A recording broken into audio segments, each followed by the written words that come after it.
capítulo 4. Leamos o verso 19.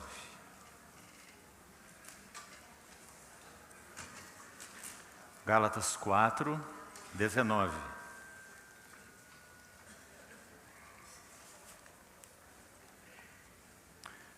Meus filhos, por quem de novo sofro as dores de parto, até ser Cristo formado em vós. Há 3 termos no Novo Testamento grego para essa expressão filhos. Aqui aparece uma delas, que é o termo teknion. Teknion. Esse termo aparece apenas esta vez nos escritos de Paulo. E aparece 8 vezes nos escritos de João. Uma vez no Evangelho e 7 vezes nas suas epístolas. Você se lembra do Evangelho de João capítulo 13? O Senhor se referiu aos seus discípulos como sendo os filhinhos. Essa é a palavra, teknion, e não teknon. Então há uma letra a mais aí. Teknion significa então filhinhos. Repetindo, Paulo a usa apenas aqui em todos os seus escritos. As 13 epístolas que são de autoria do apóstolo Paulo. E o significado é então o mesmo, é a mesma palavra que João usa nas suas epístolas, repetindo, uma vez no Evangelho, 7 vezes nas epístolas. Todas elas traduzidas por filhinhos. Uma outra coisa importante sobre esse verso tão precioso é que o termo formado é aquela palavra básica que está incluída no termo metamorfo, ou, há uma derivação no nosso português, metamorfose, se referindo à transfiguração do nosso Senhor Jesus. Muito interessante também esse termo metamorfo, porque ele aparece também em Romanos 12, quando é dito que Paulo diz: rogo-vos pelas misericórdias de Deus, que apresenteis vossos corpos por sacrifício vivo, santo e agradável a Deus, que é o vosso culto racional. E não vos conformeis com este século, mas transformai-vos. Metamorfo. Esse morfo, forma, é a palavra que aparece aqui em Gálatas 4,19. Cristo formado em vós. A outra instância em que a palavra metamorfo também aparece, segundo aos Coríntios capítulo 3, verso que muitas vezes, aqui mesmo, entre os irmãos já citamos, 2 Coríntios 3,18. Todos nós, com o rosto desvendado, contemplando, guarde bem esse termo, contemplando, como por espelho, ainda não vemos face a face, ainda vemos obscuramente, contemplando, ainda que por espelho, a glória do Senhor, somos, aí está novamente, metamorfo, que então, de acordo com a tradução usada para o evento do Monte da Transfiguração, significa então, transfigurados. Por que dizer isso é tão importante? Porque vamos olhar de novo o que diz Gálatas 4,19. Paulo então trata de uma maneira tão doce essas igrejas da Galácia que estavam incorrendo em erros tão grosseiros, podemos assim dizer, no que concerne à distorção do Evangelho de Cristo. Um outro Evangelho, como ele chamou no início da sua preciosa epístola. Então, esse contraste é muito significativo e muito lindo. Ao mesmo tempo que o erro era tão grosseiro, que despertou em Paulo um zelo tão profundo, ao mesmo tempo ele usa essa palavra, e pela única vez, ele usa essa palavra tão doce, teknion, filhinhos, meus filhinhos. Então ele vai dizer, por quem eu de novo sofro as dores de parto. Por que de novo?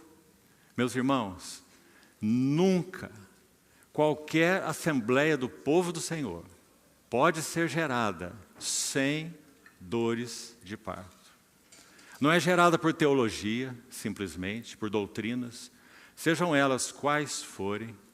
Você pode aprender aquelas palavras difíceis que são tão mencionadas em uma certa vertente doutrinária, tão comum no nosso país, na verdade, no mundo todo. Você pode aprender todas aquelas palavras difíceis e se orgulhar até da sua teologia. Mas a igreja de Deus só é edificada através de dores de parto. Irmão Sparks, em um dos seus escritos, diz assim: uma igreja que não sofre pela sua vida é fraca e ineficiente. Meus filhinhos, teknion, por quem eu, de novo, já que quando Paulo se colocou entre eles a primeira vez, o que aconteceu? Nós não teremos tempo para toda a beleza dessa carta, é claro. E iremos, além dela, como tem entendido a direção do Senhor. Mas se você leu essa carta, onde está o verso, o tema dessa conferência, talvez você se lembre que no capítulo 3 ele vai dizer assim: ó Gálatas insensatos, quem vos enfeitiçou? Fascinou. Você terá essa palavra na revista atualizada. O termo original é enfeitiçou, um feitiço. Quem é que vos enfeitiçou? Vocês, ante cujos olhos foi Cristo exposto. Como que crucificado?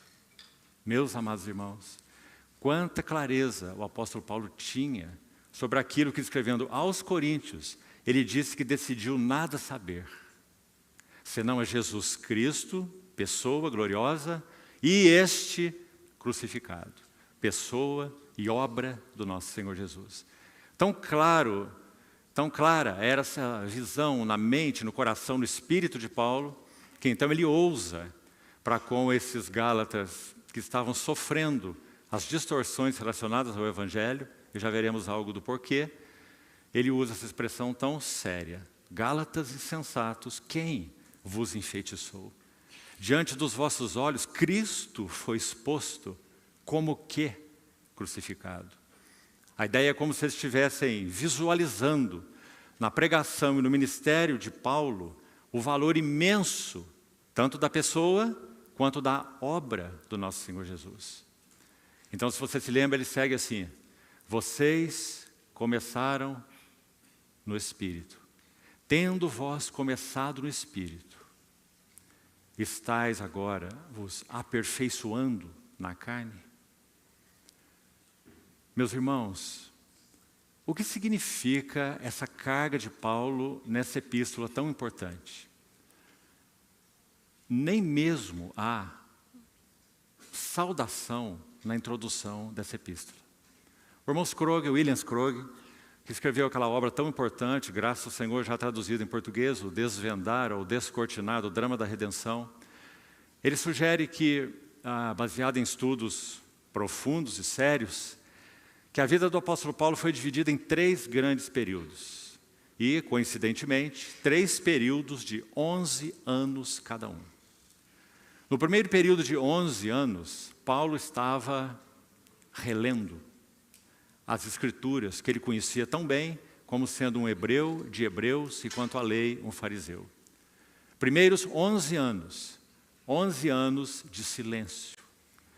Interessante, meus irmãos, que é tão comum que às vezes por uma, me permito a expressão, simples revelação, quantos assumem ousadamente púlpitos e falando de modo tão sonoro. O apóstolo Paulo, o Saulo de Tarso, foi encontrado pelo Senhor naquela estrada de Damasco, ficou cego, levou um golpe na sua soberba, um golpe na sua autossuficiência. Aquele que achava que tudo via, tudo entendia com relação a Jeová e a sua aliança com o povo de Israel, agora está cego. E tem que ser conduzido pelas mãos, um homem determinado, o homem que tomou as cartas de autorização dos principais sacerdotes de Jerusalém para exterminar os santos em vários lugares, inclusive em Damasco. Partiu para lá, determinadamente, mas teve que ser conduzido para dentro da cidade, auxiliado por mãos de outros. Um golpe na autossuficiência, um golpe na soberba, um golpe no entendimento. Ficou cego durante 3 dias, durante os quais não comeu nem bebeu. 11 anos de silêncio. Quando Ananias o batiza, as escamas caem dos seus olhos. Ananias dá aquela mensagem tremenda para ele, que ele seria um vaso escolhido, separado particularmente pelo Senhor, para pregar o seu nome para reis, para gentios. E ele saberia o quanto importa, ainda mais, sofrer pelo nome daquele que ele perseguia. Certo que sem saber, porque perseguia o chamado povo do caminho. Mas ele ouviu naquela estrada que o povo do caminho era o corpo do próprio Jeová encarnado. Já que ele ouviu da boca daquele que se revelou a ele na estrada de Damasco, quando ele faz a pergunta em hebraico, obviamente ele ouve a resposta em hebraico. Se você recebe uma pergunta de alguém em inglês, você não vai responder em português. Você não sabe se a pessoa conhece português. A voz falou com Saulo em língua hebraica. Então a palavra foi: Saulo, Saulo, por que me persegues? Em hebraico. Se Saulo respondeu em hebraico, então ele respondeu com uma pergunta. Ele disse: quem és tu, Yahvé? E não Kurios, Senhor no grego. Quem és tu, Yahvé? E a resposta foi: eu sou Jesus, a quem tu persegues. Meus amados irmãos, sabemos que essas 2 frases dominaram toda a vida e o ministério de Paulo. Jesus é o próprio Jeová que se fez carne. E a igreja é o corpo unido vitalmente e organicamente a Ele, Jesus. Eu sou Jesus, a quem tu persegues. Mas entra na cidade e lá te dirão o que te convém fazer. Ninguém precisava dizer para Saulo o que lhe convinha fazer. Mas agora sim. Então ele fica cego, como já falamos, ele é batizado por Ananias, as escamas caem dos seus olhos. Ele prega o evangelho em Damasco. Qual o resultado? Nada. Ele tem que ser tirado da cidade por um cesto, pela muralha. Para onde ele vai? Voltando à análise de Scroggie. 3 anos no deserto da Arábia e 8 anos em Tarso, da Cilícia, sua cidade natal. 11 anos de silêncio. O que Saulo estava fazendo nesses 11 anos de silêncio? Penso que nenhum de nós tenha dúvida. Ele estava fazendo uma releitura da sua Bíblia, os 39 livros do Velho Testamento. Mas agora de acordo com a visão que ele teve na estrada de Damasco. Jesus é Jeová. A igreja é corpo de Cristo. Então, depois de 11 anos, ele estava em Tarso, ainda no seu recanto. E o que aconteceu, segundo Atos capítulo 11? Aqueles que foram dispersos por causa da perseguição em Jerusalém, eles pregaram o evangelho em várias cidades, Chipre, Cirene e Antioquia. E ali em Antioquia aconteceu algo maravilhoso. Atos 11 registra que muita gente se uniu ao Senhor. Eles enviaram Barnabé para ver o que estava acontecendo ali, já que eram gentios. E Barnabé, que era um homem bom, cheio do Espírito Santo e de fé, viu o que estava acontecendo ali e então ele se lembrou de Saulo. E é dito então que ele foi para Tarso à procura de Saulo. E levou Saulo para Antioquia. E ali Antioquia então se tornou um centro da obra do Senhor, assim como Jerusalém foi o primeiro centro durante aquele período inicial da igreja. Os próximos 11 anos da vida de Saulo, segundo período de 11 anos, nós temos aí esse marco então, quando Barnabé o busca em Tarso e o leva para Antioquia para cooperar com a obra do Senhor em Antioquia. Então nós temos o segundo período de 11 anos. E nesse segundo período, Paulo realiza 3 viagens missionárias. Então, se no primeiro período ele está em silêncio e fazendo a sua releitura tão importante, vendo Cristo em cada página da sua Bíblia, vendo Cristo nas Escrituras. Agora, nos próximos 11 anos, ele está fazendo o quê? Pregando. Eu decidi nada saber entre vós, senão Jesus Cristo e este crucificado. Meus irmãos, a pessoa e obra do nosso Senhor Jesus enchia a visão, o coração, a mente, o espírito de Paulo. Por isso, quando ele confronta as igrejas, interessante, Paulo escreve epístolas ou pessoais, pastorais, Timóteo e Tito, ou escreve epístolas para igrejas específicas. Mas aqui, aos Gálatas, nós temos uma epístola para uma província, a Galácia, as igrejas da Galácia. Então esse erro havia ocupado uma grande parte daquela esfera, a Galácia, as igrejas que estavam ali. Então quando ele escreve essa epístola, agora talvez possamos entender porque o seu coração fervia de zelo. Ele foi quem se entregou por vós, para vos desarraigar deste mundo perverso. Ele começa assim sua epístola, você se lembra? E quando nós olhamos um pouco do contexto que já demos, certamente esse mundo perverso a que Paulo se refere, não é apenas o mundo pagão, mas também o mundo religioso. O mundo das sombras, o mundo dos tipos, que agora foram todos cumpridos na realidade tão profunda da pessoa do Senhor Jesus. Então, segundo período de 11 anos, podemos resumir na palavra, pregando. Assim como o primeiro período, meditando, silêncio, relendo. E no último período de 11 anos, que então perfarão 33 anos. Interessante, 33 anos de vida e serviço ao Senhor.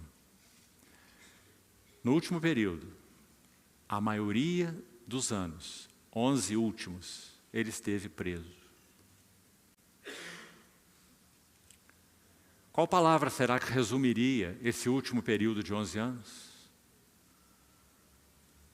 Eu sugeriria a palavra derramando-se, meditando em silêncio, relendo, pregando, segundo período, e agora derramando-se. Porque Paulo compreendeu qual era o objetivo do Evangelho. Não era nem mesmo fazer dele um servo para a obra do Senhor. Ele compreendeu que o objetivo do Evangelho era levar aqueles que o recebem a se derramarem aos pés do Senhor Jesus. A grande lição de Maria de Betânia. Quando o que ela fez não foi de forma alguma compreendido, nem por Judas e nem pelos outros. Que desperdício. Então, no relato tão lindo, é dito que, para usar uma figura, nosso Senhor Jesus a cobre com as suas asas e diz assim, deixai-a, deixai-a. Os pobres sempre os tendes convosco. Obras, auxílio, necessidades, serviço. Mas a mim nem sempre me tendes. Ela se antecipou e me ungiu para o meu sepultamento. Paulo compreendeu o objetivo do Evangelho. E nesses últimos anos, meus amados irmãos, foram os anos mais frutíferos da vida de Paulo. Por quê? Porque das suas prisões, nós temos as suas epístolas, as mais profundas. Na primeira prisão, a prisão domiciliar em Roma, de Atos 28, na casa alugada, ele escreveu Efésios, considerada a mais elevada epístola de todo o Novo Testamento. Ele escreveu Colossenses, a epístola que tem a menção mais exaustiva e profunda das glórias de Cristo. Ele é a imagem do Deus invisível, o primogênito de toda a criação. Porque nele foram criadas todas as coisas, no céu, sobre a terra, visíveis e invisíveis, tronos, soberanias, principados, potestades. Tudo foi criado por meio dele, para ele, e nele tudo subsiste. Ele é o princípio, o primogênito dos mortos, para em todas as coisas ter a primazia, porque aprove a Deus que nele residisse toda a plenitude. Oh, meus irmãos, nós vamos ficando sem fôlego com essas coisas, não é? Colossenses, epístola da prisão domiciliar em Roma. Quando Paulo estava escoltado, dizem os relatos que por 4 soldados, e eles se revezavam, porque afinal de contas, Paulo era um homem muito perigoso, você não acha? Ele estava na sua casa alugada, escoltado por aqueles guardas, e sabe o que acontecia lá? Mais uma epístola que saiu dali, Filipenses. Sabe o que ele diz lá? Que a casa de César estava ouvindo o Evangelho. E muitos creram no Senhor. Porque aqueles que estavam guardando Paulo preso não sabiam que quem estava algemado eram eles. E que Paulo era o seu libertador. Então ele escreve a linda epístola aos Filipenses, cujo tema é a experiência cristã normal. Qual é a experiência cristã normal? Capítulo 1. Cristo é o nosso viver. Para mim, viver é Cristo. Capítulo 2. Cristo é a nossa mente. Tende em vós a mesma mente que houve também em Cristo Jesus. Capítulo 3. Cristo é o nosso alvo. Eu prossigo para a meta, para o alvo, não um alvo, mas o alvo. Para o prêmio da soberana vocação de Deus em Cristo Jesus. E capítulo 4, Cristo é o nosso tudo. Tudo eu posso. Posso ser honrado sem me ensoberbecer. Posso ser humilhado sem me deprimir. Posso ter abundância sem ser autossuficiente. E posso ter escassez sem murmurar. Tudo posso em união com aquele que me fortalece. Cristo é nosso viver, Cristo é nossa mente, Cristo é nosso alvo, Cristo é nosso tudo. Quem escreve isso? Paulo. Onde ele escreve isso? Preso. Na prisão domiciliar de Roma. E finalmente ainda ali, a 4ª epístola que ele escreve dali, Filemon. Filemon. Uma exposição gráfica, histórica, maravilhosa do Evangelho da Graça. Onésimo e Filemon. Posteriormente, nós temos a última epístola dele, nesse último período da sua vida, 2 Timóteo. Meus amados irmãos, que epístola é aquela? Últimas palavras desse guardião do Evangelho, o apóstolo dos gentios, servo do Senhor, dizendo para Timóteo que Timóteo buscasse vir ter com ele antes do inverno. Porque, inclusive, espiritualmente, esse era o inverno da vida de Paulo. O último período. Apressa-te a vir ter comigo antes do inverno.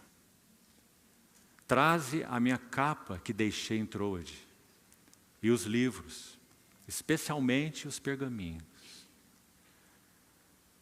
Ele estava agora, segundo a história, numa masmorra romana, subterrânea, fétida, fria, em que a história diz que alguns prisioneiros ali não precisavam ser executados, porque eles morriam comidos por ratazanas. Lá estava Paulo. Meus amados irmãos, quando ele conclui essa epístola maravilhosa, pastoral, para o seu amado filho, Timóteo, ele vai dizer assim: todos da Ásia me abandonaram. Em Atos 19 é dito que quando Paulo estava na escola de Tirano, toda a Ásia teve a oportunidade de ouvir a palavra do Senhor durante aqueles anos. Um pregador para toda a Ásia. Quantas igrejas foram estabelecidas ali? Agora ele diz: todos da Ásia me abandonaram, mas o Senhor me revestiu de forças. Paulo não está com rancor em seu coração. Ele está constatando um fato. Agora eu estou só, entre aspas. Mas o Senhor me revestiu de forças. Eu combati o bom combate. Eu completei a carreira. E eu guardei a fé. E agora a coroa da justiça me está reservada, a qual o Senhor reto juiz me dará naquele dia. E não somente a mim, mas a todos quantos amam a sua vinda. Interessante que nos primeiros escritos de Paulo, ele fala sobre o dia de Cristo nominalmente. Dia de Cristo, dia de Cristo. Mas nesse último escrito, 2 Timóteo, ele diz: aquele dia. Ele não precisa mais dizer o dia de Cristo, mas sim aquele dia. Era o dia que ocupava o cerne das afeições do seu coração. O dia em que ele veria o seu Senhor face a face. Então esses foram os seus últimos 11 anos. Meus irmãos, nós vamos ler alguns versos para nos ajudar nessa primeira abordagem que faremos a essa epístola específica, a epístola aos Gálatas. Mas ainda antes de fazermos isso, vamos atentar para mais uma coisa aqui. As duas primeiras epístolas de Paulo foram as duas aos Tessalonicenses. Retornando à grande ajuda que nos deu o irmão William Scrooge, ele as chama de epístolas da primavera. A primavera da vida ministerial de Paulo. E ele então coloca em termos de estações do ano a vida e jornada de Paulo. Quão profundo e quão poético foi esse irmão nessa obra tão linda que ele gastou tantos anos a escrever. Então as duas primeiras epístolas de primavera. Primeira e segunda aos Tessalonicenses. As duas têm de certa forma o mesmo tema. Primeiro aos Tessalonicenses fala da volta do Senhor com relação à igreja. E segundo aos Tessalonicenses fala da volta do Senhor com relação ao mundo. Então, desde o início, era isso que ocupava o foco, o centro do coração de Paulo. Ver o seu Senhor, estar com o seu Senhor. Segunda fase epistolar de Paulo. As epístolas de verão. E entre elas está Gálatas. Pela ordem cronológica, nós teríamos Romanos, Gálatas, 1ª e 2ª aos Coríntios. 4 epístolas. Então, primeiro as duas aos Tessalonicenses, nessa primeira fase, chamada então por ele de a primavera do serviço de Paulo. Depois temos 4 epístolas de verão, Romanos, Gálatas, 1ª e 2ª aos Coríntios. Por que são epístolas de verão? São epístolas, então, quentes. 1ª e 2ª aos Coríntios, muita correção, especialmente a primeira.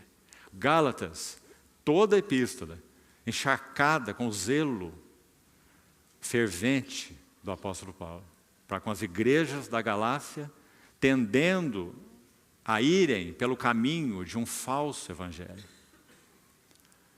E temos também a epístola aos Romanos, uma epístola cheia de instrução e que declara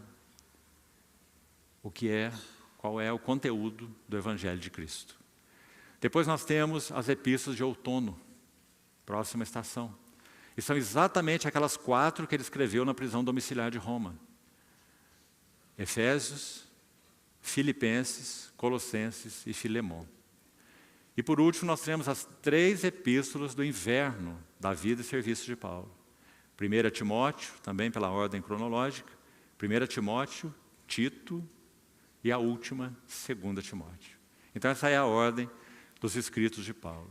Agora, vamos abrir então as nossas Bíblias para obtermos um pouco mais de ajuda dentro dessa epístola aos Gálatas, inicialmente no livro de Isaías. Isaías capítulo 59.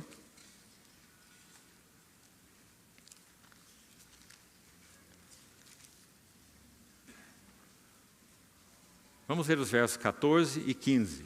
Isaías 59.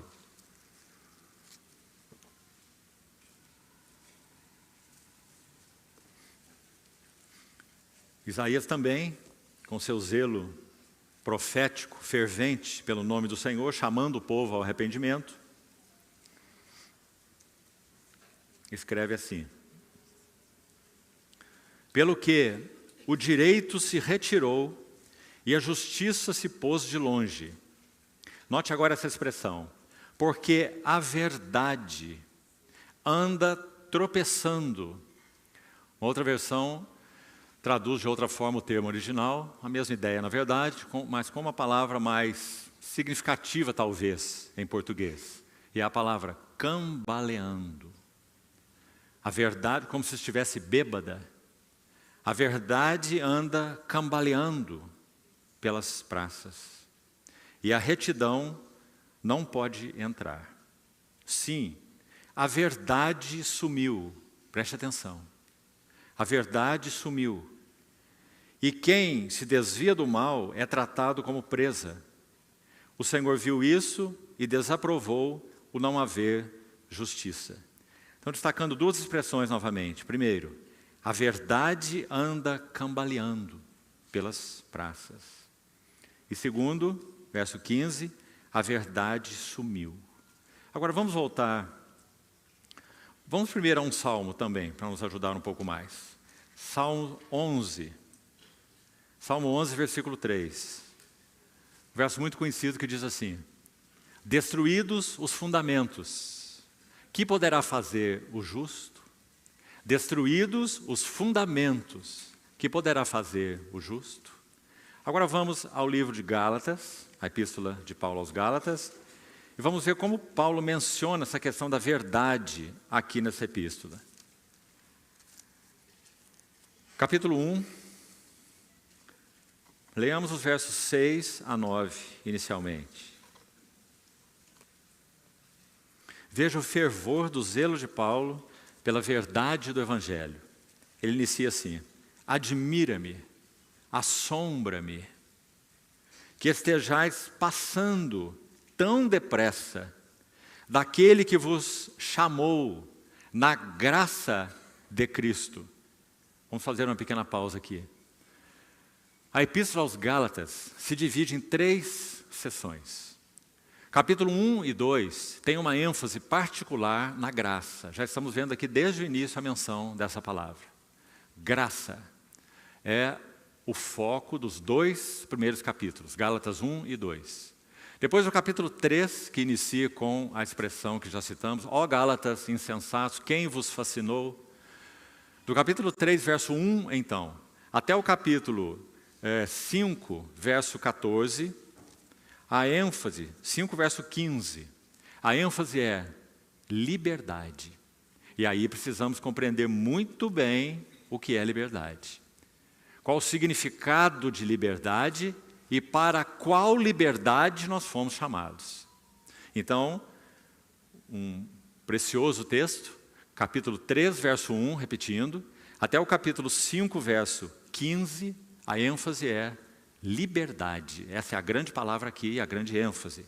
Depois nós temos a parte final, versículo 16, andai no Espírito, jamais satisfareis a concupiscência da carne, porque a carne milita contra o Espírito contra a carne, são opostos entre si, etc.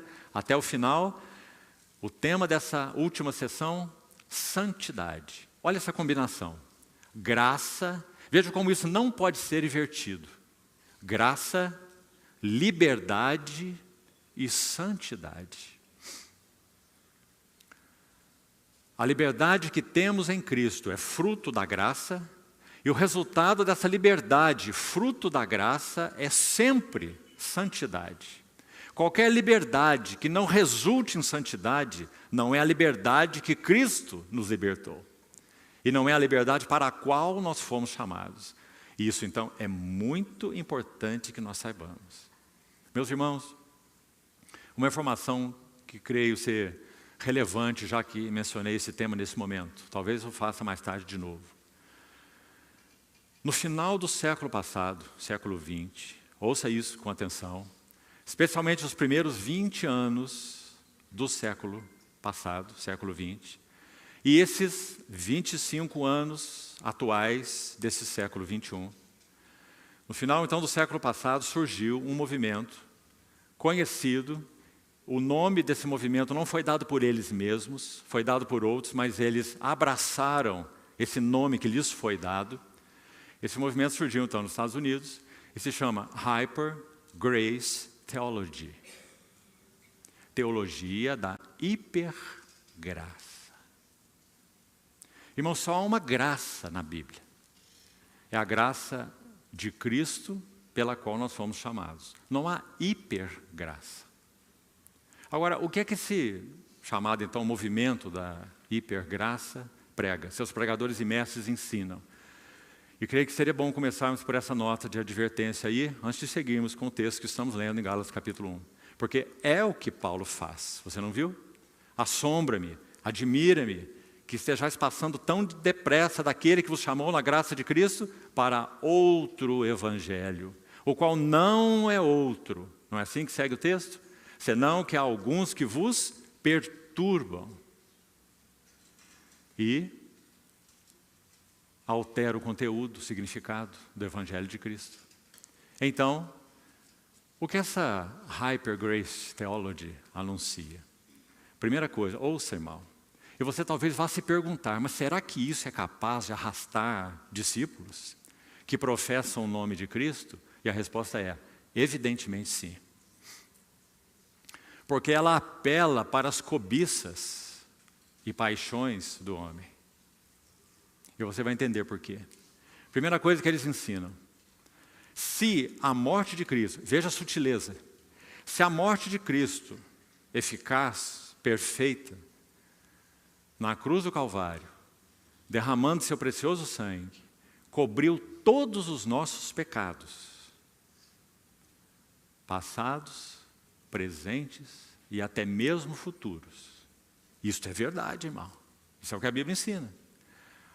Conclusão deles, o cristão não tem a menor necessidade de uma regular confissão de pecados.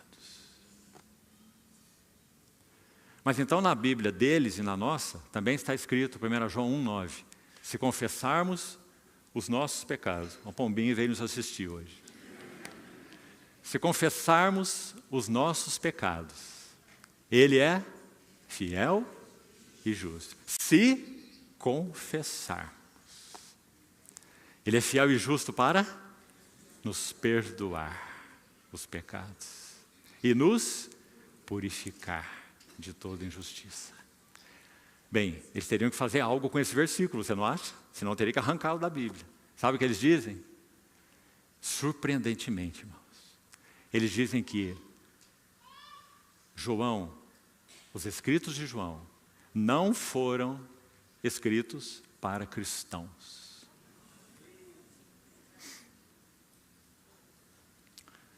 Se a morte de Cristo, seu precioso sangue, cobriu pecados passados, presentes e futuros, o que é verdade, reafirmando isso, Então, o que mais que eles dizem?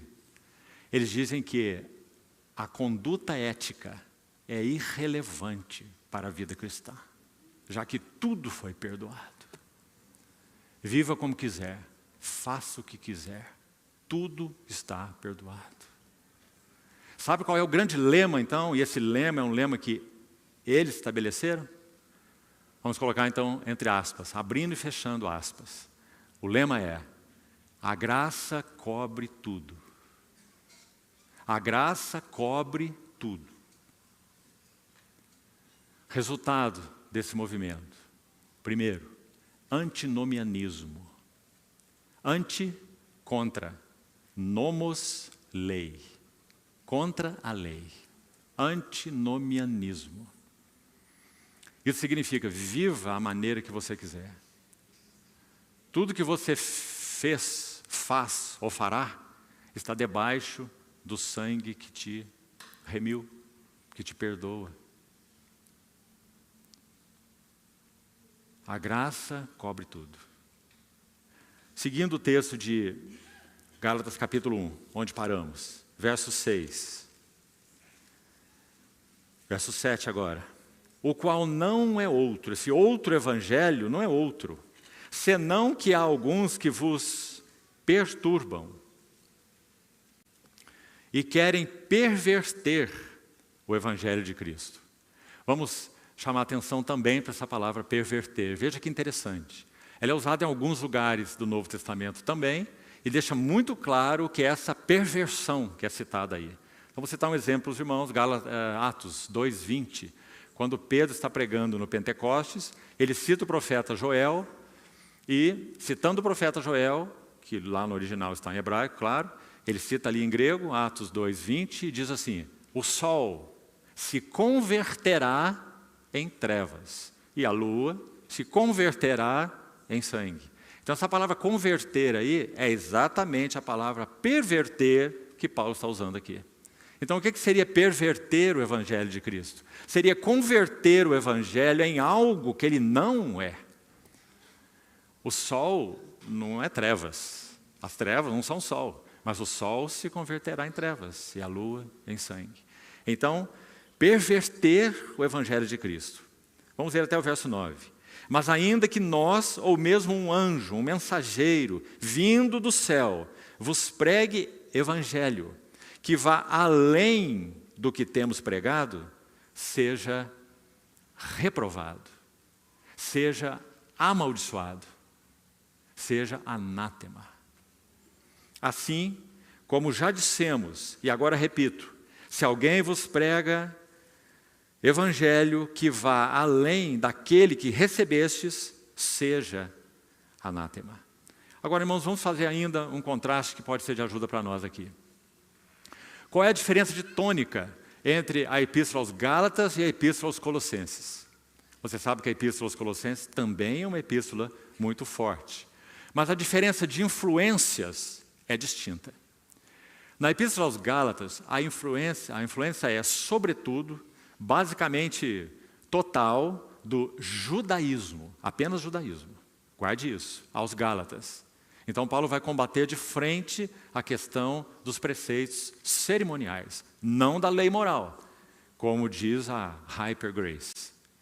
A lei moral é a lei de Deus. Ela se cumpre em todo aquele que anda segundo o Espírito. Romanos 8, 3 e 4. Deus enviou o seu Filho em semelhança de carne pecaminosa, no tocante ao pecado, e com efeito condenou Deus na carne o pecado, para que o preceito da lei se cumprisse em nós, que não andamos segundo a carne, mas segundo o Espírito.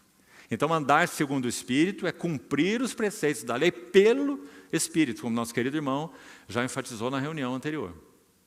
Não é por votos, por promessas, por forças, por recursos humanos, mas pelo Espírito, o preceito da lei se cumprirá em nós. Qual é o preceito da lei? No que se resume a lei moral de Deus?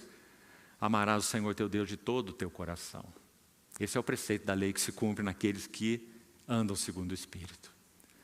Amarás, Senhor teu Deus, de todo o teu coração, alma, entendimento e forças. E, já que estamos tratando do assunto da lei, amarás teu próximo como a ti mesmo. Mas você sabe que o Senhor foi além disso, né? Dizendo, eu novo mandamento vos dou. Que vos ameis, sim, ameis uns aos outros, mas não como você ama você, mas vos ameis uns aos outros como eu vos amei. Então, esse preceito, meus amados irmãos, nunca passará, porque reflete o próprio caráter de Deus. Pelo contrário, esse preceito da lei será aperfeiçoado em nós que andamos segundo o Espírito, até a plenitude dele, quando aquele dia glorioso em que a fé e a esperança não serão mais necessários. Agora, pois, permanecem a fé, a esperança e o amor. Estes três, porém o maior deles é o amor. Porque breve vem o dia em que a fé terá chegado à sua consumação. Como dois braços afluentes de um rio. E a esperança também terá chegado à sua consumação. Vê-lo como ele é. Então a fé, o rio da fé e o rio da esperança terão desaguado no rio do amor. Então, a ênfase, a influência distinta da Epístola aos Gálatas é a influência judaizante, é o judaísmo. Agora, e a Epístola aos Colossenses? Claro, não é objeto do nosso estudo, mas ouça isso. Ela é tão singular em tantos aspectos, inclusive sobre a maravilhosa apresentação da glória de Cristo, que é única.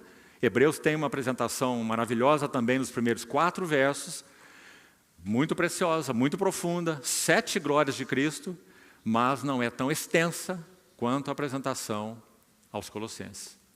Então, ao mesmo tempo que tem essa apresentação tão linda das glórias de Cristo, é uma epístola de muito peso, porque ela trata de algo muito singular, que não ocorre em nenhuma outra epístola de Paulo, que foi chamada por muitos estudiosos de a heresia colossense. E sabe qual era essa heresia colossense? Que estava entrando no meio daqueles irmãos, alguns deles estavam sendo arrastados, e quem sabe se Paulo não os advertisse, tudo seria perdido, pelo menos naquela época, já que posteriormente foi perdido, nós sabemos pela história, não é? Então essa heresia colossense era composta de quê? Era composta de, primeiro, judaísmo, assim como foi a influência nas igrejas da Galácia. Mas havia um elemento aí que tornava que turbinava de uma maneira horrível essa chamada heresia colossense, que era uma associação do judaísmo com misticismo oriental, filosofia oriental. Essas duas coisas combinadas, judaísmo e filosofia oriental. Então Paulo vai tratar assim: ninguém se faça árbitro contra vós outros, pretextando humildade e culto dos anjos. Você se lembra? Culto dos anjos. Esses anjos aí, como esses pregadores dessa heresia diziam, eram como emanações da divindade. Eles diziam, Deus é espírito, um espírito amorfo. E a única maneira desse Deus espírito ser conhecido é através das suas emanações. Como o sol tem as suas emanações. Nós não tocamos o sol, mas o sol nos aquece pelos seus raios. Então esse Deus espírito, ele tem emanações. E essas emanações precisam ser contactadas. Espiritualismo. E essas emanações sendo contactadas, então sim, nós podemos avançar no conhecimento do Espírito Divino, desse Deus que é Espírito. Misticismo. Culto dos anjos. Aí Paulo vai dizer, enfatuado, inchado, sem motivo algum na sua mente carnal. E agora aquele importante versículo, ouça de novo. E não retendo a cabeça. A cabeça. Não muitas cabeças, emanações da divindade, aions, como eram mencionados. Retendo a cabeça, na qual todo o corpo, unido e bem vinculado, pelas suas juntas e ligamentos. Olha o que ele diz, cresce, uma versão diz assim, com o aumento de Deus. Cresce com o crescimento de Deus, com o aumento de Deus. Como é que uma assembleia cresce? Ela não cresce com o aumento de doutrinas por si mesmas. ela não cresce com aumento de labor, serviço, obras. Ela cresce com o aumento de Cristo. Quando Cristo cresce nela, ela cresce. Então ele segue essa epístola, tratando essa chamada heresia colossense de uma maneira tão frontal, e graças ao Senhor, nós temos essa maravilhosa epístola também nas nossas mãos. Mas no caso dos Gálatas, retornando a eles, o judaísmo era a grande questão. Então, vamos dar um passo mais nesse assunto. Abra, por favor, no capítulo 4 da Epístola aos Gálatas. Tanto para um quanto para outro, os Gálatas e também os Colossenses, podemos dizer que o erro central se resume da seguinte forma: eles não colocavam Cristo de lado.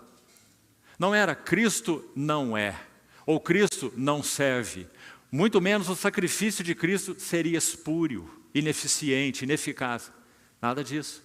Porque, meus amados irmãos, essas coisas não poderiam levar cristãos verdadeiros atrás delas. Você não acha? Invalidar completamente a obra de Cristo, sangue de Cristo. Então isso não era feito em nenhum dos dois casos. O que aconteceu? Nos dois casos, Cristo mais alguma coisa. Cristo mais alguma coisa. E todas as vezes que alguma coisa é colocada ao lado de Cristo, o inimigo de Deus o sabe melhor que nós. Essa coisa que foi colocada ao lado de Cristo irá certamente ocupar um lugar maior em nossos corações do que o próprio Cristo.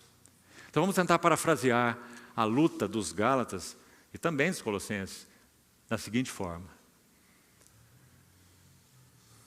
esses pregadores diziam a eles: Cristo sim,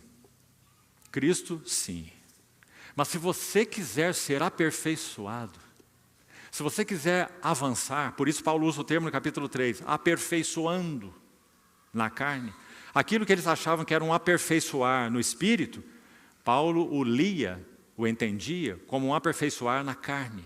Por quê? Porque Cristo sim, mas então, junto com Cristo, circuncisão, luas novas, festas. Meus irmãos, meu encargo não é negativo, é positivo, mas vamos nos avaliar. Como tem estado o cristianismo atual? Será que essas epístolas de praticamente 2000 anos atrás seriam desnecessárias ou até irrelevantes para hoje? Será? A ênfase judaizante no Brasil, e sei que é o mesmo em outros países, inclusive que temos visitado, ela tem assolado o povo de Deus. ênfases judaizantes. Povo que se confessa cristão, professa o nome de Cristo, batizados em nome de Cristo, celebrando Páscoa, Pentecostes, tabernáculos, festas, luas novas, sábados, fazendo regulamentos dietéticos. Você não pode comer isso, não pode comer aquilo, porque isso vai pelejar contra o teu aperfeiçoamento, isso vai auxiliar no teu aperfeiçoamento. Guardais dias, meses e anos. Paulo vai escrever aos Gálatas e vai dizer: eu receio que eu tenha corrido em vão para convosco. Muito fortes palavras. Então vamos ler esse texto do capítulo 4, veja, verso 8. Outrora, porém, não conhecendo a Deus, servíeis a deuses que por natureza não o são. Mas agora, Paulo usa essa expressão tantas vezes, né? Esse mas de Paulo é tão lindo em tantas epístolas. Mas agora, que conheceis a Deus, ou antes sendo conhecidos por Deus, veja a pergunta dele: como estáis voltando outra vez aos rudimentos fracos? Esse é o judaísmo, meus irmãos. Rudimentos fracos e pobres, aos quais, de novo, mesma expressão que ele usou à frente no verso 19, eu sofro de novo as dores de parto. Porque, como falamos, quando ele esteve a primeira vez entre eles, ele sofreu para que aquelas igrejas fossem estabelecidas e edificadas. Então estáis agora de novo voltando aos rudimentos fracos e pobres, e quereis a eles escravizar-vos? Guardais dias e meses e tempos, kairos, a palavra aqui não é tempo cronológico, são estações, né? Tempo de plantio, tempo de colheita, guardais tempos e anos. Receio de vós que tenha eu trabalhado em vão. Então aqui está a grande questão, irmãos, para que sejamos examinados, todos nós, tanto individualmente como assembleias do Senhor. Temos tido Cristo e algo mais tem sido, de alguma maneira, necessário para o nosso avanço espiritual, necessário para o nosso aperfeiçoamento, necessário para conhecermos ainda melhor o Senhor. Cristo e algo mais. Ainda, estávamos falando do antinomianismo, né? Já explicamos o que é. Uma vida sem regra, sem leis, nada importa, conduta ética não importa, tudo é irrelevante, a graça cobre tudo. Isso é antinomianismo. Próximo dano que a hipergraça promove, libertinagem. E aqui acho que você se lembra muito bem de um versículo no livro de Judas, na epístola de Judas, não é? Judas, versículo 4. Aqueles que transformam a graça de Deus em libertinagem. Você quer ver esse versículo? Abra, por favor, sua Bíblia. Na epístola de Judas.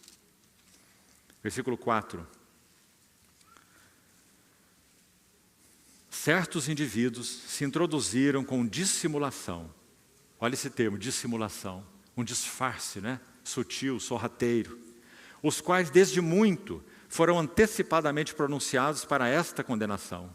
Homens ímpios, que transformam em libertinagem a graça.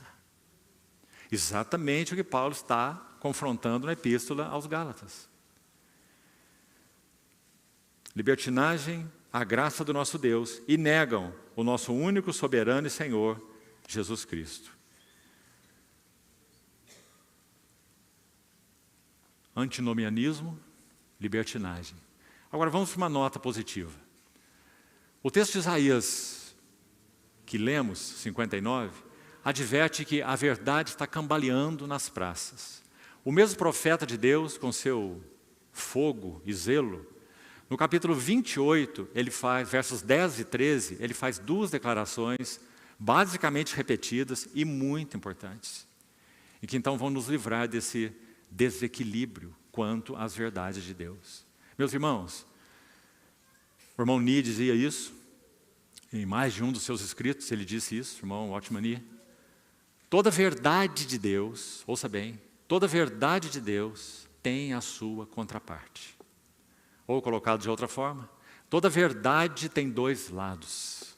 Para que então um pássaro possa voar com duas asas e um barco possa ser remado com dois remos. Do contrário, irá apenas girar em círculos.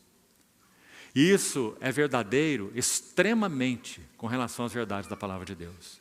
Vou citar alguns exemplos para os irmãos antes de prosseguir. Nós nunca podemos enfatizar devoção às expensas de diaconia. Diaconia é serviço, ministério. Devoção e diaconia têm que caminhar juntos. Até porque a devoção se reflete em serviço. E um serviço que não tenha como base a devoção é um serviço inútil, espúrio, não é aceitável ao Senhor. Não é verdade? Veja esse equilíbrio sensível aí. Dois pratos de uma balança bem equilibrada. Devoção ao Senhor. Ah, irmãos, sem devoção somos nada. Sem devoção tudo em nós é vão, é infrutífero. Sem devoção nada edifica o povo de Deus. Porque sem devoção não há unção. Então, devoção e diaconia, serviço. Nosso irmão Frank, me lembro aqui mesmo, quando compartilhávamos com ele a palavra, ele chamou isso, para os que estavam aqui naquela época, já se vão aí uns 17 anos atrás, ele chamava de as contrapartidas divinas, ou as contrapartes divinas. E ele citou uma ou duas delas. Vou citar 5 para os irmãos. A primeira, devoção e diaconia. A segunda, doutrina e vida. Sabe por que isso é importante? Porque hoje em dia também ouvimos pessoas dizerem assim: nossos irmãos, nós não queremos doutrinas. Nós não precisamos de doutrinas, nós queremos vida. Mas a palavra de Deus nunca faz divisão entre essas duas coisas. Se uma doutrina é só doutrina, ela nunca produzirá vida. Mas se nós enfatizamos apenas a vida, sem ensino, então nós tenderemos a entrar por um caminho místico, etéreo. Precisamos de doutrina e vida. Nosso Senhor Jesus disse assim: as palavras, doutrinas, as palavras que eu vos tenho dito, são espírito e são vida. Examinais as Escrituras, e Nosso Senhor não está reprovando a eles por isso, né? Isso é louvável. Examinais as Escrituras, doutrina, porque julgais ter nelas a vida eterna, e são elas que testificam de mim, mas não quereis vir a mim, para terdes vida. Então olha essa contrapartida, como dizia nosso irmão, como ela é importante. Doutrina e vida. Mais uma, fé e obras. Porque a fé que ninguém vê, da tua relação com o Senhor, sem obras, é morta, é inoperante. Tiago diz: mostre-me a tua fé, e eu com as minhas obras te mostrarei a minha. Porque fé sem obras é morta. Mais um equilíbrio, e esse nós tratamos nessa epístola aos Gálatas de maneira muito particular. Muito fino equilíbrio. Graça e responsabilidade. Que fino equilíbrio, irmão. Se morrestes com Cristo para os rudimentos do mundo, como nós vemos aqui em Gálatas, aos Colossenses, se fores ressuscitados juntamente com Cristo, isso é o que a graça fez. Qual a nossa responsabilidade? Buscai as coisas lá do alto, onde Cristo vive, assentado à destra de Deus. Pensai nas coisas lá do alto, não nas que são aqui da terra. Aí ele volta na graça de novo e diz: porque morrestes, passado, consumado, na obra do Senhor na cruz, morrestes, e a vossa vida está oculta com Cristo em Deus. Quando Cristo, que é a vossa vida, se manifestar, vós também sereis manifestados com Ele em glória, graça. Mas agora ele vai dizer, na sequência: fazei, pois, morrer a vossa natureza terrena. A prostituição, a impureza, a lascívia, a avareza, que é a idolatria. Não mintais uns aos outros. Então, graça e responsabilidade. E um último equilíbrio, sutil também. Solitude e comunhão mútua. Meus irmãos, que equilíbrio fino nós temos aí. Sem uma vida de solitude. Desculpe. Sem uma vida de solitude, nunca podemos experimentar o valor da comunhão mútua. Comunhão uns com os outros.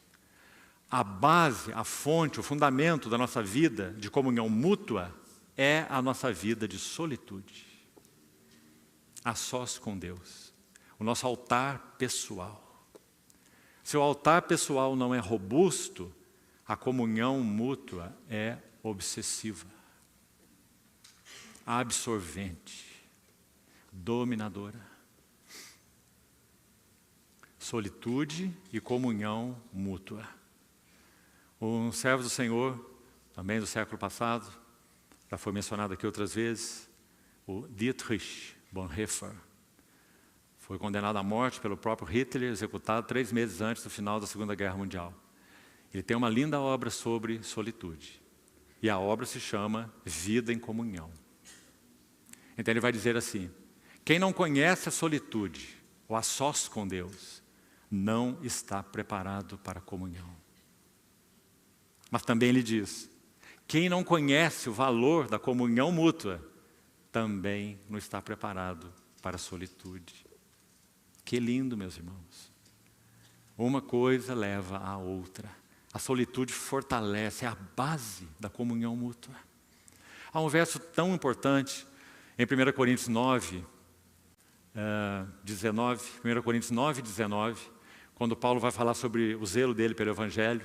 Tudo faço por causa do Evangelho, fiz-me fraco para com os fracos, para ganhar alguns. Lembra-se? Ali ele vai dizer assim: Sendo eu livre de todos, fiz-me escravo de todos. Ouviu bem isso, irmão? Isso é um princípio espiritual maravilhoso. Nós só podemos ser escravo de todos, servo de todos e para todos, se formos livres deles. Livres de receber deles honra, gratificação, recompensas em qualquer nível, ser apreciado, honrado, gratificado. Sendo livre de todos, fiz-me servo de todos. Sabe por que nós não somos servos de todos? Porque não somos livres deles, das suas aprovações, da maneira como nos tratam, do conceito que tem de nós. Então não podemos servi-los, somos escravos disso. Um princípio espiritual tremendo, irmãos. Então, esse último equilíbrio que citamos, solitude e comunhão mútua. Vamos partindo para o final desse tempo hoje. Se Paulo trata essa graça de uma maneira tão maravilhosa, eu queria dar um passo mais com os irmãos na próxima sessão. Temos ainda minutos importantes aqui para tanto que temos de conteúdo nessa epístola tremenda. Abra, por favor, novamente na Epístola aos Gálatas. Vamos falar um pouco, iniciando pelo menos, nesse tema liberdade.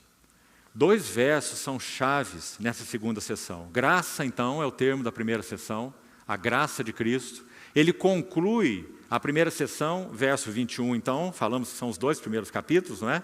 Então, em Gálatas 2, 21, olha como ele conclui. Não anulo a graça de Deus, está vendo aí? Ele começa com a graça, o capítulo, ele termina com a graça. Não anulo a graça de Deus. Pois a justiça é mediante a lei, segue-se que morreu Cristo em vão. Capítulo 3 inicia então a segunda sessão. Capítulo 3, verso 1 até o capítulo 5, verso 15. Tema-chave, tema central, liberdade. Olha o capítulo 5, verso 1. Para a liberdade foi que Cristo nos libertou. Permanecei, pois, firmes e não vos submetais de novo, mais uma vez usando a palavra de novo, a jugo de escravidão. Verso 13. Porque vós, irmãos, fostes chamados à liberdade. Porém, não useis da liberdade para dar ocasião à carne. Em outras palavras, Paulo está dizendo, não useis da vossa liberdade para dar lugar à libertinagem. Não é isso? Não dar lugar à carne. Sede antes, servos uns dos outros pelo amor. Olha a combinação de palavras que só o Espírito Santo pode fazer. No mesmo versículo nós temos liberdade e escravidão. Nas mesmas pessoas. Agora não é o contraste que nós vimos na primeira sessão, quando ele contrasta a graça com a lei e mostra o significado da graça de Cristo e diz que voltar a preceitos cerimoniais do judaísmo é escravidão. Então aqui não é a essa escravidão que ele está se referindo. Ele está dizendo que os que são livres para serem escravos. Ele está dizendo que a liberdade para a qual Cristo nos libertou, verso 1, que ele já citou ali no capítulo 5, ele está dizendo que esta liberdade não é para darmos lugar à libertinagem ou à carne, mas é para antes sermos escravos. Liberdade para sermos escravos, liberdade para sermos servos uns dos outros. Porque antes de recebermos essa liberdade que recebemos do nosso Senhor Jesus, nós éramos escravos também, mas éramos escravos apenas de nós mesmos. Nossos recursos, nossos caminhos, nossos conceitos. Idealizamos comunhão e tentamos conformar todos os nossos irmãos ao nosso ideal de comunhão. Se outros não se conformam ao nosso ideal de comunhão, nos sentimos frustrados, os condenamos. Nunca temos condição de aproximarmos da comunhão do corpo de Cristo com gratidão. Sempre nos aproximamos da comunhão com exigências, críticas. Por quê? Porque somos escravos de nós mesmos. Então a liberdade para a qual Cristo nos libertou é a liberdade para sermos escravos uns dos outros. Agora, qual é o fundamento dessa liberdade? É aqui que vamos gastar nosso tempo final. Presta atenção. É um dos versículos mais preciosos de todo o Novo Testamento. E é Gálatas 3,13. Lembre-se que essa sessão começa no capítulo 3, verso 1. Olha o que diz o verso 13. Cristo. Aí está a palavra centro do zelo, do fogo do coração do apóstolo Paulo. Não Cristo mais, festa, lua nova, sábado, circuncisão, preceitos. Cristo nos resgatou da maldição da lei. Vamos com muito cuidado com essa expressão, né? A lei não é maldita. Romanos 7. A lei é santa, justa, boa e espiritual. 4 coisas que Paulo menciona em Romanos 7. Mas ele diz, o problema é, eu sou carnal, por natureza, vendido à escravidão do pecado. Então, algo que me era para a vida, assim ele argumenta em Romanos 7, a lei de Deus, que reflete o caráter de Deus, a santidade, a justiça, a glória de Deus, algo que me era para a vida, por causa da fragilidade do vaso, me redundou em morte. É o argumento dele, em Romanos 7. Aí ele faz aquela pergunta, ele diz, desventurado homem que eu sou, homem sem solução que eu sou. Quem me livrará? Não o que me livrará. Preceitos, regras, leis. Não o que me livrará, mas quem me livrará do corpo dessa morte. Qual a resposta? Graças a Deus por Jesus Cristo, o nosso Senhor.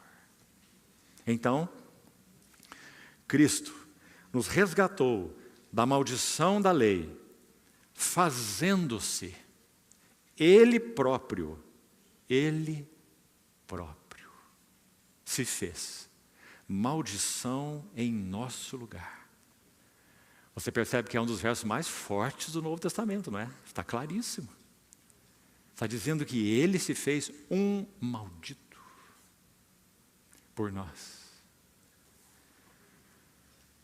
Pois está escrito, maldito todo aquele que for pendurado no madeiro.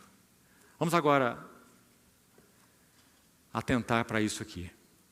Há 2 declarações, uma é esta aqui, de Gálatas 3,13, a outra é de 2 aos Coríntios 5,21, que usa essa expressão feito, e são únicas no Novo Testamento.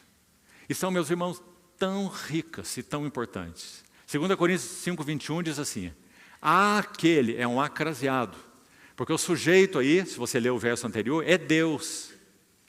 Então está dizendo que esse Deus, Ele fez aquele que não conheceu o pecado, que é o nosso Senhor Jesus, Deus o fez, Ele o fez, pecado por nós. O fez, olha essa palavra fez. Então ele está dizendo que o Senhor Jesus foi feito pecado. Deus o fez pecado. O pecado foi colocado sobre Ele e julgado como se Ele fosse a serpente de bronze, mesmo sendo o Cordeiro Santo de Deus. O pecado nunca entrou no nosso Senhor Jesus, nem na sua vida, nem na sua morte, mas o pecado esteve sobre Ele como uma cortina densa. Por isso Ele clamou em alta voz, Eli, Eli, lema sabachthani. Foi feito pecado. E aí nós temos o segundo verso, Gálatas 3,13, único no Novo Testamento, que usa a mesma expressão, feito. Só que agora diz, Ele mesmo se fez. Então aquele que por Deus foi feito por nós pecado, Ele se fez, no mesmo ato, na mesma cruz, Ele se fez maldição por nós. Porque, irmãos, a lei santa de Deus gerou em nós incapazes, por causa da natureza adâmica caída, gerou um escrito de dívida, Colossenses 2, que era contra nós e nos fez devedores à lei santa, justa de Deus. Escrito de dívida que era contra nós, nos constava de ordenanças, nos era prejudicial. Ele removeu-o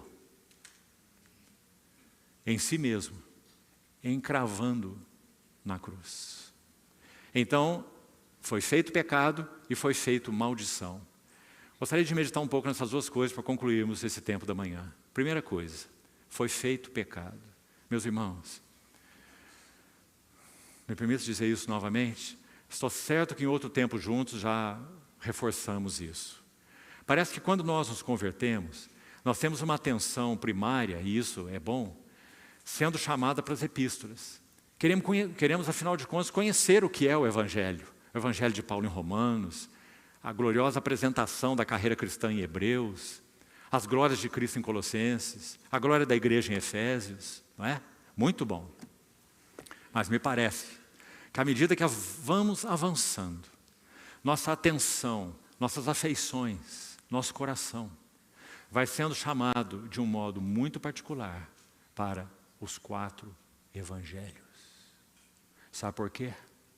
O livro de Hebreus diz assim: Jesus Cristo é o mesmo, hoje, ontem, e o será para sempre.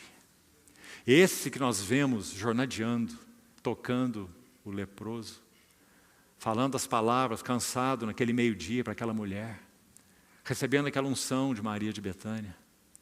Esse mesmo, o mesmo Jesus, 1 Tessalonicenses 4, ao ressoar, ouvida a voz do arcanjo e ressoar da trombeta de Deus, o mesmo, não um outro, o mesmo Senhor descerá dos céus. Porque Ele é o mesmo. Então, quando jornadeamos com Ele nos 4 evangelhos, nós vemos seus gestos, os seus toques, os seus olhares, os seus sentimentos, as suas palavras. Desses que, quando estivermos diante dEle, não nos será estranho. Então, meus irmãos, Ele foi feito pecado. Vamos pensar um pouco brevemente sobre isso e meditarmos. Quem é Ele? O Verbo eterno, sem o qual nada do que foi feito se fez. A vida estava nele. Aquele que com uma palavra, eu sou, colocou por terra aquela escolta da guarda que veio prendê-lo no Getsemane. Eu sou. Refletindo as palavras de Êxodo 3, que Moisés ouviu naquela sarça. O Deus inextinguível, o Deus imutável, eu o sou.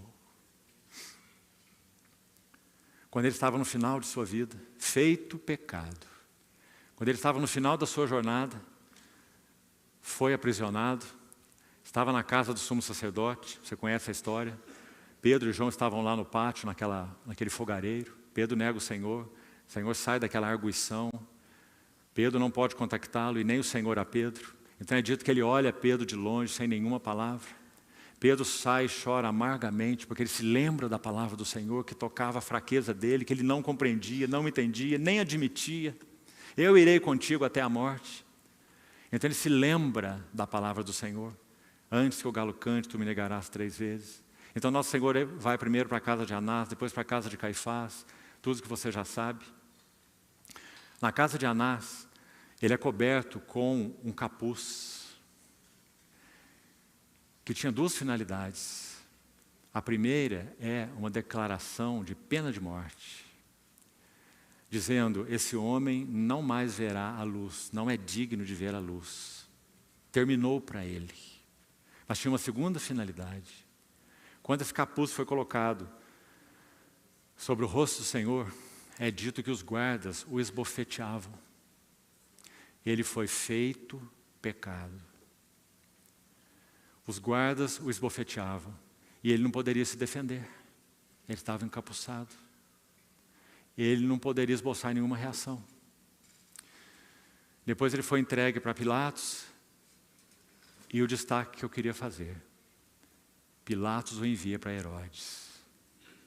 Lembremos, irmão, quem ele é. Lembremos o que aconteceu com aquela guarda quando ele disse só essa palavra: eu sou. E eles caíram por terra. Agora Pilatos o envia para Herodes. Sabe o que acontece lá? Talvez você já tenha lido esse texto muitas vezes, irmão. Mas como precisamos jornadear com ele e entrar na história dos evangelhos. É dito que a guarda palaciana de Herodes fez como que uma fila diante dele. E colocaram na mão dele uma cana, um caniço. E é dito, ele foi vestido com um manto aparatoso. Essa palavra lá de Lucas. O termo é brilhante. Um manto brilhante. E uma cana na mão, não um cetro, um bambu, uma cana. E então, os guardas se revezavam passando diante do Senhor. E o que eles faziam? Eles se ajoelhavam diante dele, tomavam o caniço e batiam na sua cabeça. Meus irmãos, com um olhar, o nosso Senhor poderia tê-los fulminado a todos. Um olhar. Ele é o Criador dos céus e da terra. Mas ele foi feito, seria feito finalmente na cruz. E ele está no caminho. Ele foi feito pecado por nós.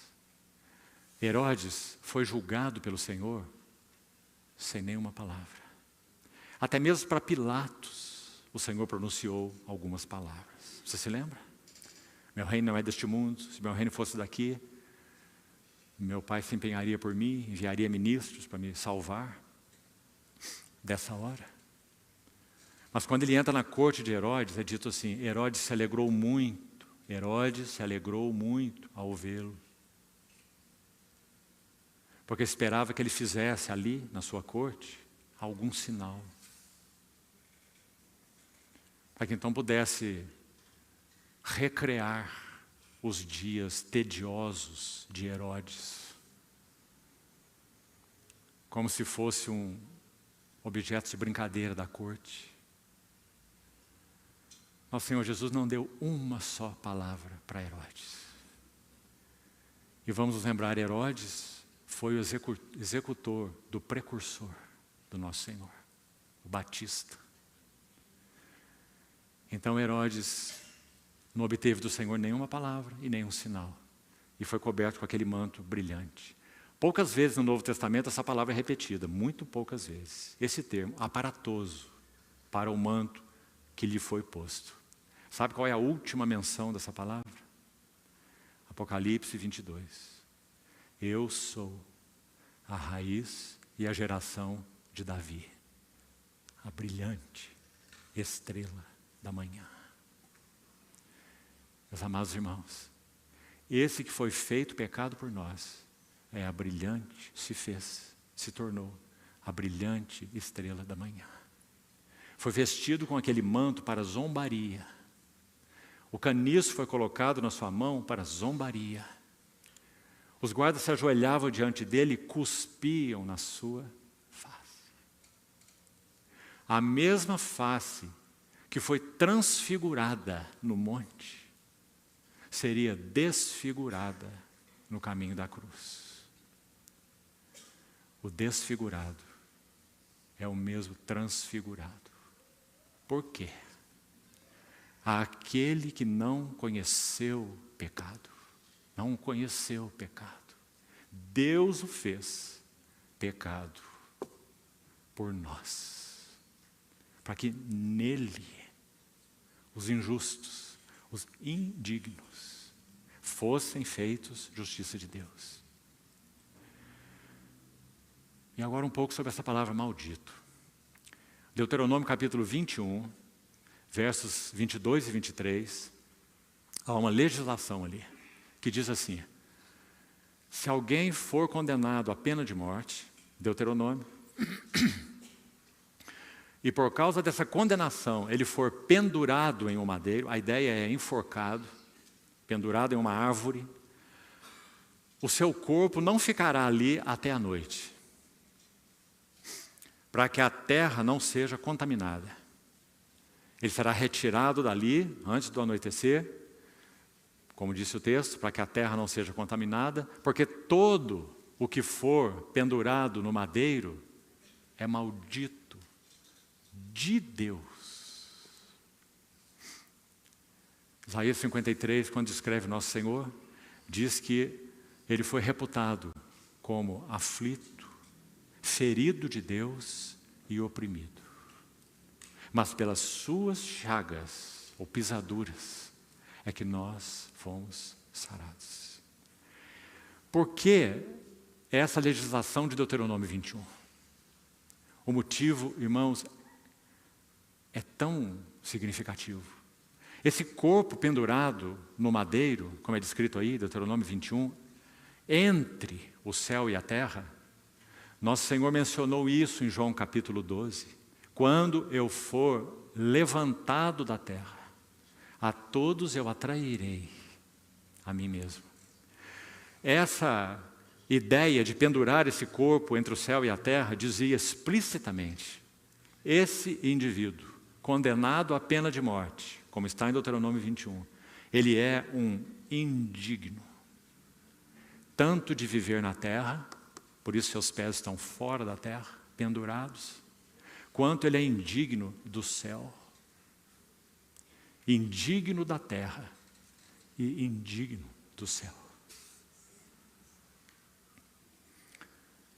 Nosso Senhor Jesus, quando foi pendurado no madeiro, na cruz do Calvário, e a história termina, e ele entra na morte, e ele ressuscita, e ele é entronizado.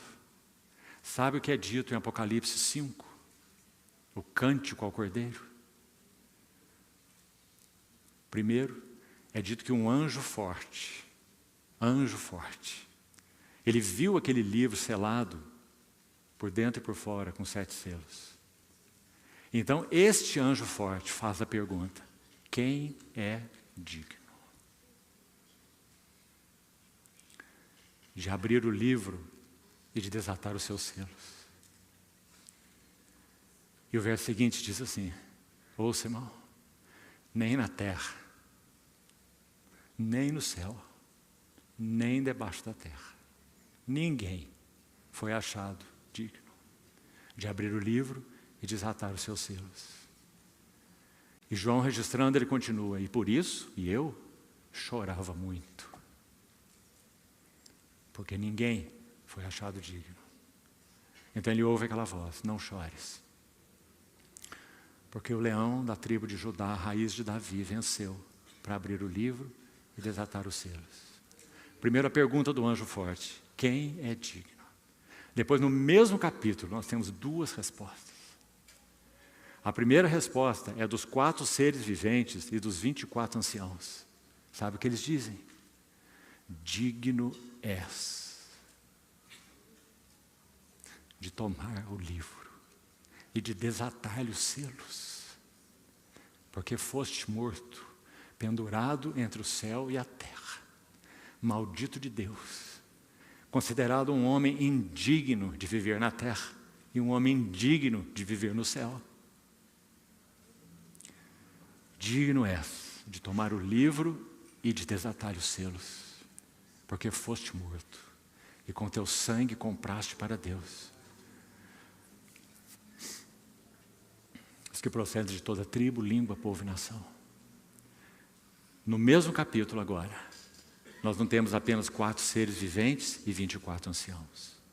Nós temos milhões de milhões e milhares de milhares de anjos, dizendo assim, novamente: digno é o Cordeiro que foi morto de receber a honra, o poder, a riqueza.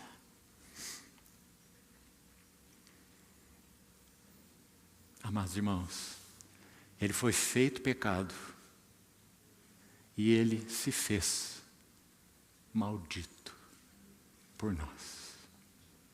o bendito, único de Deus, se fez maldito, para que os malditos pudessem se tornar benditos pelo nome dele. Então, meus amados irmãos, como seria diferente o zelo de Paulo por essas igrejas que se desviavam daquele que é o centro das ações, das intenções e das afeições de Deus, que é o nosso Senhor Jesus. Ele é o único centro das ações de Deus, das intenções de Deus e das afeições de Deus. Se o Senhor permitir, amanhã vamos compartilhar um pouco dessas jornadas do Senhor. Resumidamente, desde a encarnação até pelo menos o Getsemane, se pudermos, e finalmente até a ascensão, para que nós possamos ver um pouco mais do significado dessas glórias do nosso Senhor Jesus. E, se possível, ainda, nós iremos para a última sessão da Epístola aos Gálatas, para vermos um pouco do significado de santidade. O que é santidade segundo essa última sessão? Que o Senhor nos ajude nisso, continue falando aos nossos corações, e somos gratos a Ele pelo que já temos até aqui recebido dos nossos amados irmãos. Que o Senhor continue encontrando liberdade e caminho entre nós. Amém. Vamos orar. Te agradecemos, Senhor, pela Tua fidelidade até a morte e morte de cruz. Obrigado porque foste feito pecado e te fizeste maldito por nós.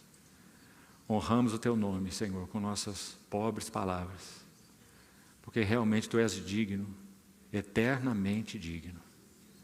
Por isso te pedimos, Senhor, ocupa também o centro de nossas ações, intenções e afeições, assim como Tu és o único centro delas no coração de Teu Pai. Bendito seja o Teu nome. Agradecidos, nós te glorificamos. Amém.